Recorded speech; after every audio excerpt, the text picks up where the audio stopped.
Hi guys, today I'm going to provide a bit of innovation, send through some thoughts on how the S&C program went this season via a video presentation from the comfort of the sunny beaches of Australia.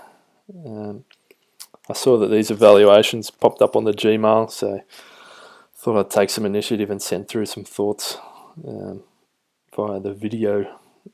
So what I'm going to talk about today, I'll break it into a general discussion about S&C stuff, so some of our testing protocols, talk about Smarterbase, and also just some of the things we've done in the sports science space. And I'll also do in some separate videos, program by program evaluation, so each group, and talk through the individual athletes, how they've gone physically, their strengths, weaknesses, and what we're looking for in the future. So to jump into it, our testing protocols, they've been evolving a little bit each season, and I think this season's no different. We did a good job of implementing the protocol this year. Things that worked really well were being organised at the front end of the season and picking our moments to test. This meant that the actual testing days could be organised, and there was less stress for me and the staff and the athletes, so it all sort of flowed pretty well. I think we did a good job of getting feedback to the athletes. This was before the testing, so they had knowledge of their previous results and targets and goals, and also follow up in the gym session later that week, so within a couple of days. So I think this was a really important step. Often the feedback from the athletes is, we're not sure what's happening with the data, we don't know what it means, so it's good to close that off and have a debrief with them. So I think we're creating a good environment there where the athletes are interested in the numbers, and by having that quick turnaround and a good conversation, we're actually getting into the key, which is, how are you tracking, and how can we find the next area to improve in, where are we taking the program in the future. So I think that went well. As far as what we did this year, we kept the protocol fairly consistent so we can compare to previous results. We did the standard spike and block jumps, the change of direction test, the 10-metre sprint test, and the repeat speed. We tried this year taking some blood lactates on the repeat speed test on one of the testing occasions. In the anthropometry space with Janine, I think a good shift that we were able to make was transitioning from sum of 4 skin folds to a sum of 7, so taking 7 sites across the body to give a more complete picture of body composition. And I think the next thing that we've been discussing via email is implementing some girth measurements, so it's the circumference of the limbs. So this came up because it was flagged that Sophie was losing some muscle mass around her quads. So we said, how much have we lost? It'd be nice to have that baseline measure. And so if we can record that through the year, we can maybe pick it up before it's obvious to the naked eye. And it can also give us feedback on, are we able to keep muscle mass on during the competition phase? Because that's an important goal for some of the athletes. Another one we've added this season was a good step forward, was the musculoskeletal screening, or the physio screening, that I conducted along with the physios, so together with Lars and Sjoerd. This was handy, for example, with a new athlete such as Floor coming into the talent program. Gave us a good starting point, gave us a good idea of injury history, and so nothing slipping through the cracks there.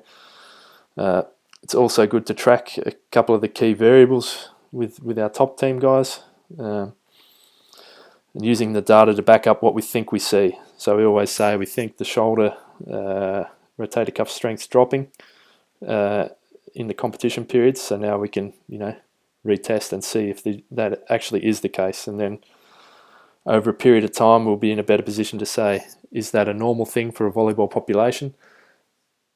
How much drop-off is considered normal and how much is acceptable, and what strategies can we put in place to prevent it. So ultimately it'll lead to a stronger prevention program, I hope.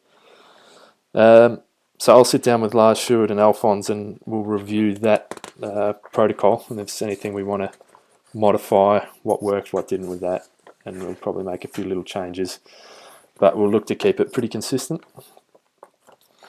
The medical screen we did, this is not really my space to comment on, but other than to say it was well organised in terms of fitting into the global plan well, and the doing the bloods all in one go and getting the Cybexes all over and done with was quite effective. A change we've made with the strength monitoring. In the past we've done 1RM tests. This year we've gone for, sorry, I just lost my mouse. This year we've gone for more of a strength monitoring approach. So that meant that so we still did 1RMs at the end of the max strength block for most of the athletes.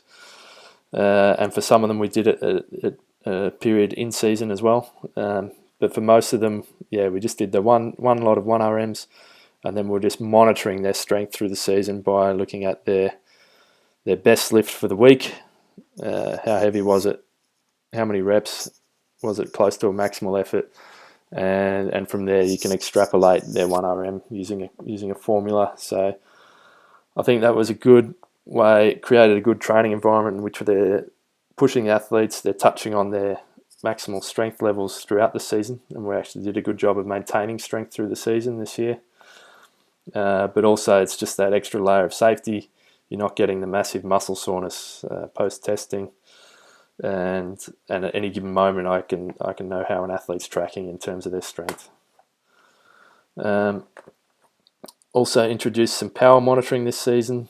So this was using the GymAware unit. This gives some feedback on, so we do the counter movement jumps compared to the squat jump, and this gives us feedback on if they need to be more strength dominant or reactive and plyometric dominant. And it allows us to track how that jump performance is shifting through the season in response to the training program. For me, this has been a bit of a process of discovery. I've basically been using it in training, playing around with it, and a big part of my trip to Australia this time right now is tying in some professional development on the Gold Coast with Jeremy Shepherd, who's a strength and conditioning coach up here. He's done his PhD in strength and power development in volleyball. He's worked with the Australian volleyball team. So I spent a few days with him for me to get my thoughts clearer in this strength and power monitoring space and what we can do there a bit better. So I'll talk a bit more about that in a second. And the final component of the testing protocol we've added this year was a movement competency or physical competency assessment. We did this with the Youth Orange boys and girls as they came in. So again, getting that baseline. The idea behind this is that we try to quantify the quality of their movements, and it helps determine the starting point for the program, and also use it to reassess how they're progressing with some of these skills. So we took them at baseline. We had a program that they're implementing in their warm-ups, and ideally we'll take another measure and see if they're making any progress with their things like flexibility, scapular control, single leg stability, jumping and landing control, and so forth. A few changes that I'll suggest to the protocol for this season coming up. One of them is I'm going to start calling it fitness profiling instead of fitness testing. It's a small thing, but I just want to continue to try and take away some of the anxiety that the athletes feel towards testing. So by calling it profiling, it's just saying, we're just getting a look at where you're at this moment. We're going to interpret the results in the context of the whole picture, and basically trying to put it across as an opportunity to identify strengths and weaknesses, and where can we find that next avenue of improvement. So it's not it's not about getting crazy nervous about it. It's more part of the routine, part of business. As for the actual protocols, The repeat speed tests, personally, I don't feel the need to continue with the blood lactates. Happy to discuss this further with anyone, but yeah, we got some numbers from the previous results. If we want those to be useful, we need to continue to follow up with the testing to see if there's changes. But for me, I'd simply like to conduct a VO2 max test. I know Alphonse does this every 2 years as part of the medical screening, and that's related to the insurance. It can pay for a VO2 every 2 years. I'd like to change that to every year. It probably means we need to find some money from somewhere. And I'd like to do it on a treadmill where possible instead of a bike, because I think that's more relevant to the conditioning methods we're going to use. And I think this will give me the information that I need to help prescribe our conditioning a bit more accurately. So having a max heart rate and that anaerobic threshold, we can hit the right intensities that we're looking for in our training sessions. The girth is there again. That's for the skin folds, like we discussed with Janine. The strength power monitoring. So I spent some time with Jeremy this last week, and what I'm thinking at the moment is implementing our squat jump and counter movement jump protocol with the GymAware, and doing this on a weekly basis. So this would be the first session of the week for the guys and the girls, so either the Monday morning gym or the Tuesday morning gym session, just at the end of the warm-up, so it doesn't disrupt the flow of the session. And the idea, this will just track performance changes over a period. So are the jumps going in the direction that we want? The power, the velocity, and all those different variables. But also it can add another layer to our monitoring protocol in terms of picking up neuromuscular fatigue, and help in assessing how an athlete's coping with a training load, and if we need to adjust the plan either up or down. So yeah, so if an athlete's consistently jumping 45 and then all of a sudden they're down to 40, it can help flag things for us.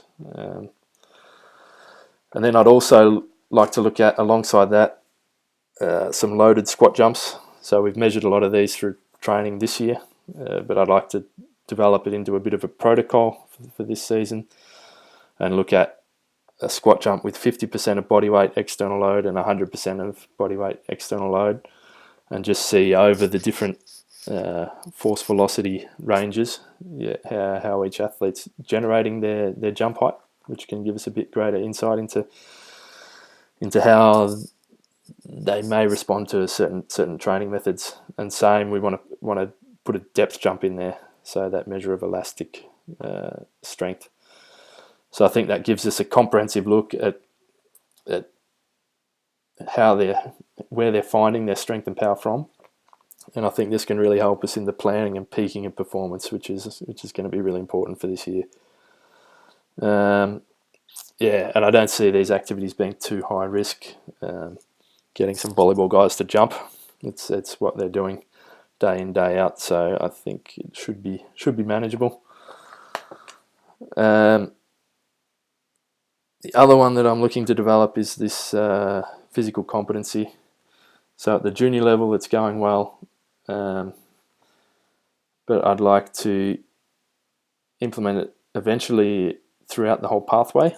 But I think it needs to be a bit of a tiered system where the level of assessment is matched to the level of the athlete. So the simple jump and landing off a box is probably too simple for the top sport guys. We need something more challenging. So that's a process that I'm thinking through at the moment. Also making sure there's no overlap with the physio screening, and so we're getting the functional movements that we want in there. So one that I'm thinking of including is, for example, triple hop for distance. So 3 hops in a row and see how far you can get. You can compare left leg and right leg. We can qualitatively assess this for landing control and their ability to absorb force and all that stuff. But then also look at left and right differences, look at baseline levels, and that can be really helpful in season if someone gets an injury, a knee injury or something, and we have to do a rehab process. Mechir would be the prime example this season. We know, what target he needs to hit before we're happy that we're going to increase jump load again, or let him play again, and all these sorts of things.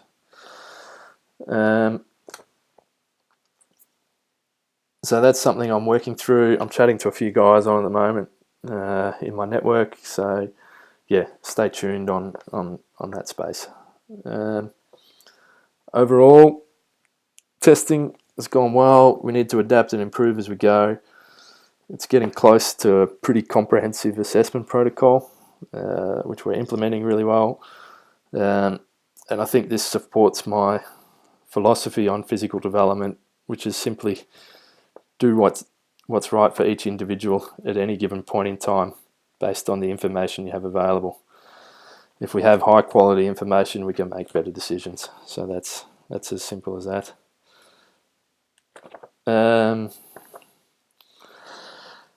Other one I wanted to talk about, a key item, is this Smartabase thing. You guys know the history of how we've gone with some of the different monitoring systems in the past with various levels of success. At the moment, we've got a good system, which is Smartabase. Dominique and I have spent a lot of time behind the scenes trying to get it customized to how we want it, so it's giving reports really quickly.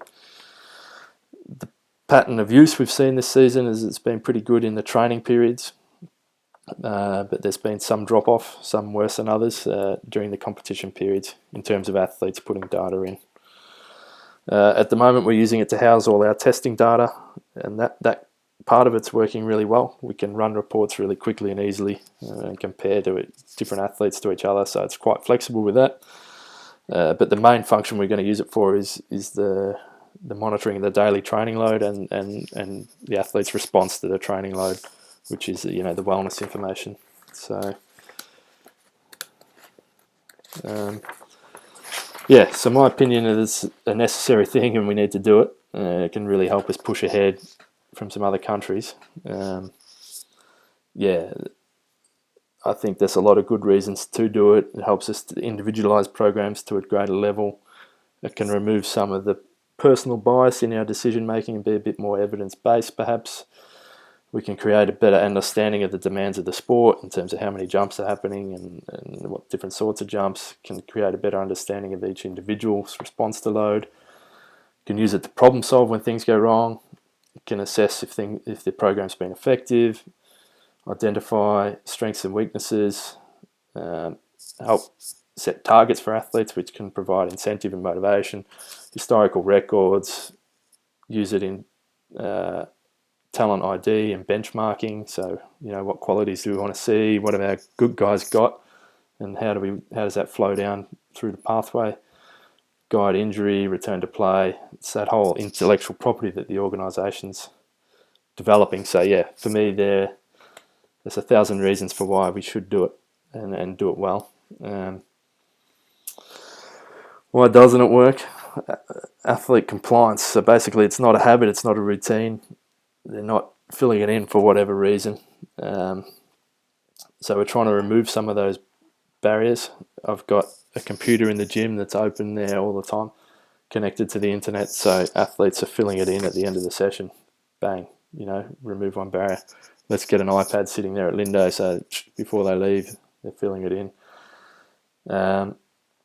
We need to give feedback to athletes to give them incentive to fill it in. If they feel like the data's being used, it's then they're going to continue to do it. Other barriers, coach understanding. So, we've got a diverse group of coaches, and maybe, it's on my list to spend some time with some of you guys on what are all these numbers, what do they mean, and how can we bring them to life. So, and also just practically using the system, how to navigate around it, how to find what you want to find. Other reasons it doesn't work, is it too much? So we want to try streamline the amount of data that we're capturing, so it's not a burden on the athletes. So for me, how are we going to get it to work? Keep it simple. We've got it set up now so the turnaround time on the data and the analysis is almost instant, so that's really good. I think spend time with all the staff to get them familiar with the system so they know what they're dealing with, and get the whole organisation to sort of buy into it. A good example, this is some training days data. So this is a question that I added into the wellness assessment in May. So this was asking, what is your training status in relation to your volleyball? Are you training fully? Are you restricted in your training? So that might be only 50 jumps today, only shooting, no hitting, etc., etc. Or are you injured or sick and not able to train? So these are the boys. They have 327 data points out of 408, so it's not a complete set of data. So we can't really say with that data, well done, we've killed it. We've only lost 2% of days to no training. So yeah, for this sort of information to be useful, we need complete data and we need accurate data. Same on the girls' side. We haven't got half the data, so it doesn't tell us anything. But I think this can be a really useful stat for us. We know volleyball's got a large decision-making and skill component, so you guys need consistent periods of time on the court to develop that, and that's a major goal of the S&C program and the medical program, is to give you guys a robust athlete that can sustain many hours on the court, and so it's a key stat for us to be able to assess, are we doing our job well or not. So one idea we had with this was, instead of getting the athletes to fill this in daily, is do we make the coach of their groups responsible for filling that in? One, to get you guys logging onto the system, and two, to make sure the data's on this key stat is done, and that it's accurate, because the athletes, the coaches are the ones that are going to know, was training restricted in terms of jumps or shots or whatever. So that was one example of how we could use it. I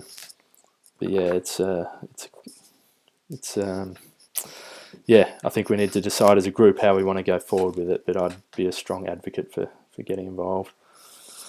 Other examples of how I use it, it's not going to replace coaching. It's just a tool for coaching. So for me, triggering a conversation.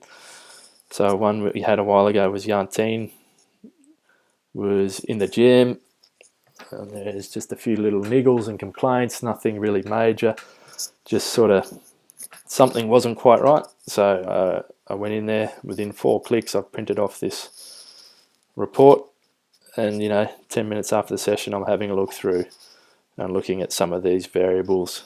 So monotony, how much is training the same each day, looking at some of the strain variables, the combination of high monotony and high load, what's her wellness scores doing. I looked at how many days without a rest, blah, blah, blah. All set up easy to have a look at. Monotony's rising, strain's rising. Not necessarily a bad thing, but all this triggered was an email to Morph, follow up with a phone call.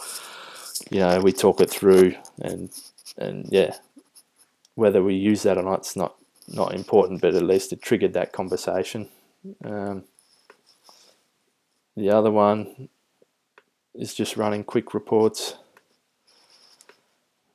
This is an example of the reports we can run off just the fitness testing, and they're all automated in there, so you can get your graphs, you get your past results, so that's all producing that sort of stuff really quickly. Another good example is, I'll get it up here, just going to the home page. What I do each day, 20 minutes before the gym session starts, I'll go on there and have a look.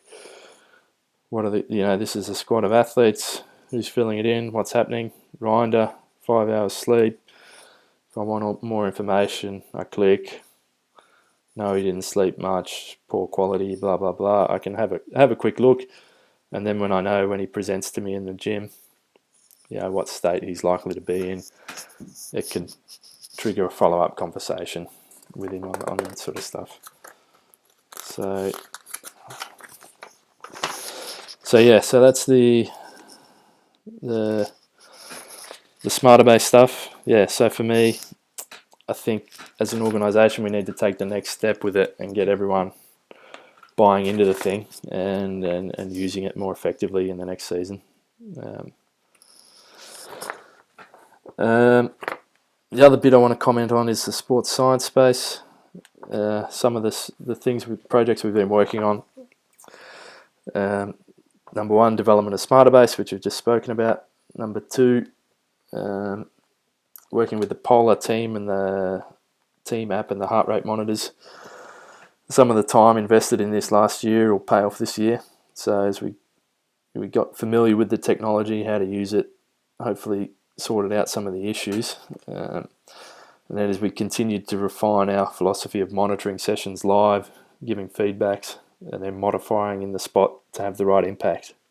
For example, watching Ryander's heart rate and then manipulating the rest periods on the spot to get the right stimulus for him. So each individual is getting what they need within a team training. The other big one is we've done some validity and reliability stuff on the verts, and what we found here is it's maybe not the perfect device for detecting the height or totally accurate, but it gives us a pretty good idea of the count and the number of jumps. We found some of the vertical displacement on setting was triggering it. So what we're doing now is counting everything over 30 centimeters as a jump.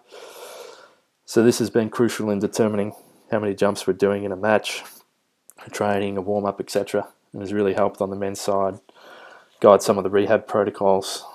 So looking at some of the tournament data, I'll click on this. It's obviously variable depending on if you get served or not. If you get served, if you jump serve, what's going on, whether you're a blocker or a defender. But we know, if we go back here, a typical warm-up has 20 to 30 jumps.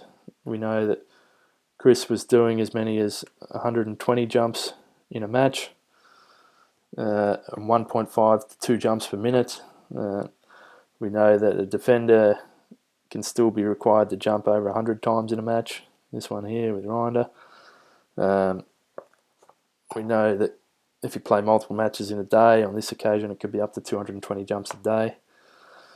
And so using some of this data, we started to extrapolate out to what's the worst case scenario or the maximum case.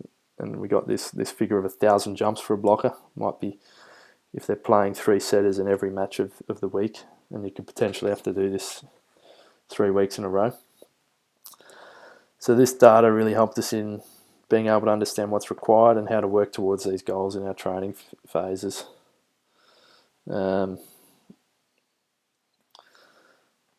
So if I go to Rob's data here, so we collect all the jump data for Robert, and here we've got some. So what we see in the first phase is a good progressive overload and planning of the jumps up to about 450 per week. So this is January all the way up to the first tournament of the season, Fuzhou. So either the first tournament came too quickly, or we got there too slowly. But he was up to 720 the next week, which was a 60% increase. So you can see here, went up 60%. In the number of jumps he's done in the week, and he got an increase in his symptoms in his knees or had other related knee problems. What's interesting is that we saw pretty conservative weekly increases based on how he was coping with the load in the building phase. So here 30, 35, some big ones there. Interestingly, a deload week is always going to be followed by a relatively bigger increase, so that's something to keep in mind. But what we found, once over this threshold of about 450, an increase in 60% seemed to create problems. So that was this one and this one. Yeah, so big jump, and again there 411 to 600, big jump. Yeah. So for me, some of the key points are, if the athlete does get stirred up in season, we don't have to necessarily back off to 0 jumps. We can go back to a relative deload, which you can see after Luzern. he went up 60%, got worse, and then we just dropped him back, instead of down to 0, just to about 300, you know.